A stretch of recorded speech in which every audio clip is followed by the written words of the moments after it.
I wanted to ask about the E-Verify. Typically, when somebody wants E-Verify to pass, and you've said you've supported E-Verify, is that correct? Yes, sir. Well, I'm just curious why when somebody wants E-Verify to pass, why under your leadership you put two people in charge of the immigration that worked to undermine it from the very onset.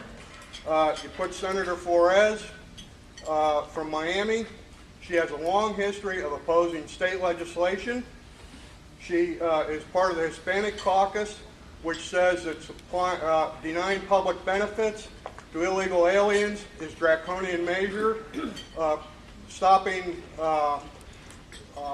illegal aliens from getting public jobs, that's draconian, and arresting illegal aliens, that's draconian.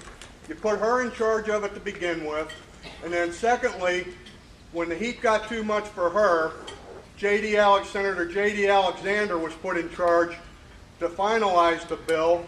J.D. Alexander is CEO of a company called Alico.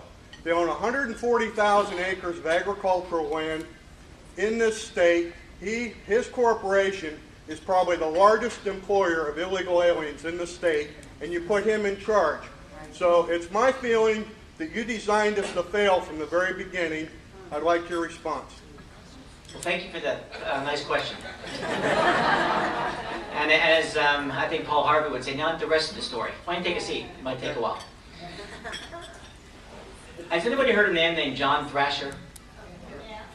Leader, chairman of the Republican Party of Florida, Speaker of the House, Jeb Bush, part of the revolution.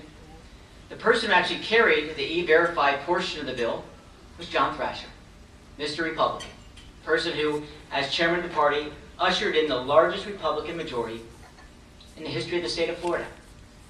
And he carried the E-Verify portion of the bill.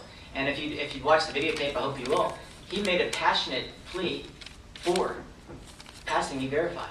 And unlike other people, and I can't speak for everything because you asked the question, which is an interesting question, no one else has ever taken this on. We did, head on. And we had the up or down vote. And you saw on black and white, or on the board, where people stood.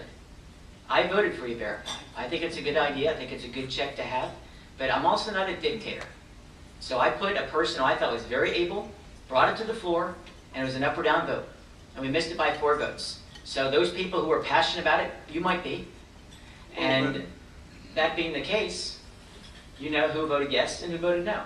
Now we go lobby those individuals to try to move votes, because this is not a one-year ordeal. The problems that I'm talking about tonight, Medicaid, Medicare, Social Security, those national programs, pensions, it was not a one-year fight. Alan West didn't win his first time out. He was just passionate, and he believed in something, and he fought for it. So I put a person I thought could fight and hopefully win. And we came up a few votes short. But I'm not going to give up. That's not my style. When I was sitting in the back of the room in the Florida Senate, and they said, "You'll never be Senate President. You'll never get elected," I remember the first time when I ran. So that's where we stand, sir. Appreciate the question, but for years, 11 years I've been there, no one's taken it on. We took it on. And by the way, in case you don't know, a few years ago, they tried to give illegal aliens driver's license. And guess who led the fight against it? Yours truly. And guess what? I won that one. So I appreciate your question. It's a long fight. If you're passionate about it, you'll continue to fight. Thank you. Yes, sir.